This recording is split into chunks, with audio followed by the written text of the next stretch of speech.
Okay, so this is the first part of a many-part series that we're going to do on how to construct a sales funnel. And the reason that I wanted to do this in different parts is that sometimes it can be quite daunting looking at the full task of scripting an entire sales video. So what I usually do is I will usually get out of the house, I'll clear my head entirely when I'm actually starting the process of writing a sales funnel script like we're doing right now. We're actually going to a restaurant. And then what I'll do is I'll chunk things down, and successful people, this is what they do.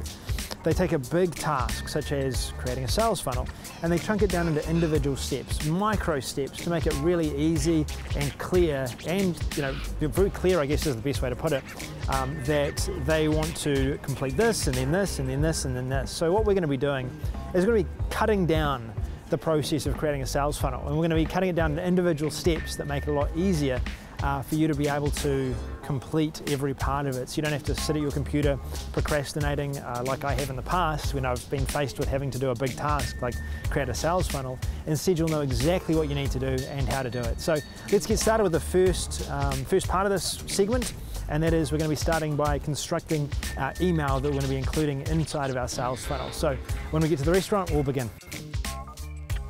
So we've decided to go outside and move to an area that's a little bit more quiet because the restaurant was a bit chaotic and we were trying to do the video here. So what we're going to do is we're going to first of all start off with the first step of our action-based sales funnel. And a sales funnel, what it usually looks like is you'll usually start off with an opt-in page. You'll probably take people to that opt-in page from Facebook or somewhere like that. You've seen this before, I've drawn this up before, but I'll draw it again just so you can refresh your memory.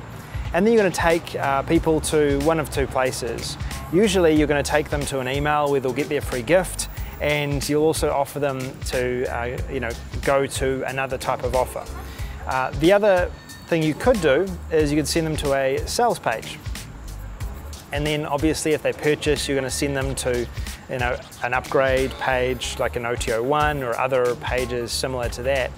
For the demonstration today, what I'm going to be doing is starting with the opt-in and then moving into the email, because once you've generated an opt-in, the challenge is then trying to make a case for why someone would want to purchase from you on the sales page.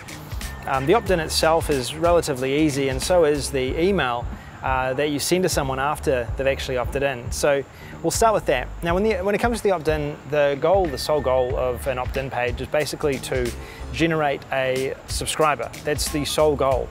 So what I usually do is I'd take what I'm giving away, or I'd obviously want to give away something, and we'll be covering what you can give away within this series. I'd first of all look at what it is that I could give away that's related to this product here that we're selling, that's going to be valuable to someone.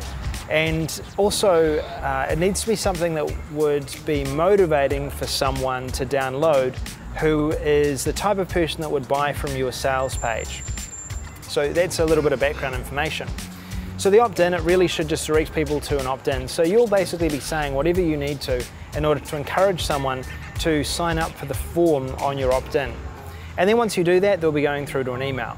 Now the way I think about this is one goal. The sole goal of opt-in is to get an opt-in. So what do we need to say, what do we need to communicate in order to get that lead subscribing? It all starts with the opt-in.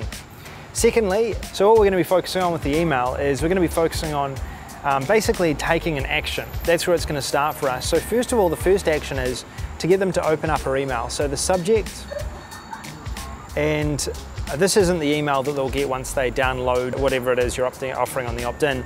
This is actually the email that you're sending out to someone to invite them to go to your sales page. So, and this is the same with anything. I do this with affiliate emails. I do this with every single email I write. I start with what is the action that I want someone to take. That's where I start. I don't think about the whole picture. I don't think too much about everything else. I just focus in on this one area. And I think, what do I need to say in order to get someone to click? Now what works the best right now is usually if we've identified that this person is actually interested in what it is we have, we just don't want to give them any reason to click away. We want to make sure that they open our email, so it needs to be a subject line that's engaging to them, that's interesting to them. And then from there, we want to basically take them down to motivating them to click on our link. And then once they go to our sales page after clicking on that link, then we take care of that later. We're going to work on that sales page. But first of all, we're going to establish how do we get someone to click. So join me on my computer right now. What I'm going to do is I'm actually going to give you a few resources that you can use right away for writing emails to direct that person to click. We're going to focus later on in a future video on that opt-in page, on the sales page, on the OTO1, because they require a bit more attention. But for now, we can write the email first. And I usually start off with writing the email because it's a good way to get some ideas down.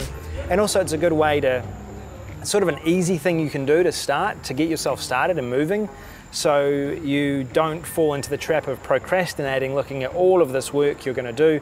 You can just focus in on this one thing right here.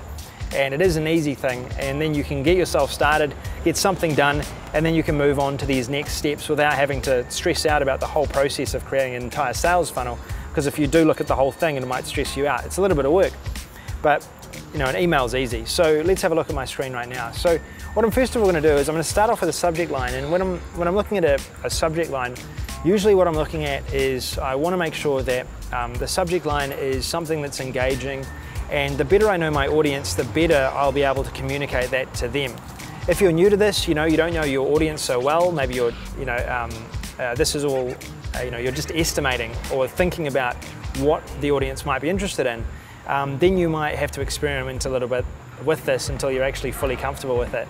But for now, what we can do is we can basically say, a generic subject line, a general subject line to get us started is how to achieve X within X, or we could say something like, this one X changed X. Something like that, something basic, something really easy for people to understand.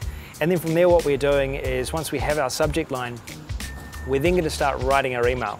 And the email itself, you want to make sure it's as easy as possible for someone to read, to understand what they're getting, and give people just enough information to give them the idea that they want to click on the link. You don't want to give them too much information so they start presuming things or start assuming that you're selling them something that they already have seen or anything like that. You don't want to give them any opportunity to click away, because they will if they think they already know what it is. What you want to do is you want to make sure that you make a case for why they should be clicking on this link. So as long as you get that subject line click and you can make this more engaging, you can work on your subject lines, and we'll do a separate video on how to write compelling subject lines. It is a big topic, but there's some different resources around the internet that will help you with this.